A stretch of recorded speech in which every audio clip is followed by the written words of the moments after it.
Sa General Santos City, naging boksingerong walang gloves ang dalawang fishport worker matapos na sila ay nagsuntukan nakaraan ng isang mainit na pagtatalo.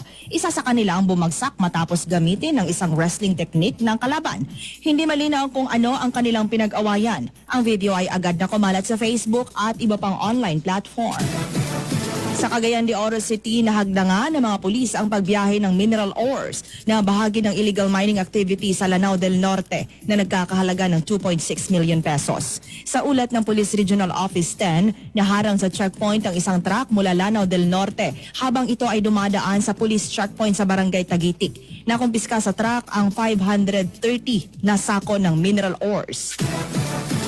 Sa Dinagat Island, ang mga magulang ng mga batang trabahante o child laborer ay binigyan ng Department of Labor Region 13 ng ayuda na umaabot sa 10 million pesos. Ang pondo para sa livelihood nila ay kinuha ng ahensya sa DOLE Integrated Livelihood Program o DILP. Inaasahang hindi na magtatrabaho ang kanilang mga anak dahil meron na silang legal na income generating project o pangkabuhayan.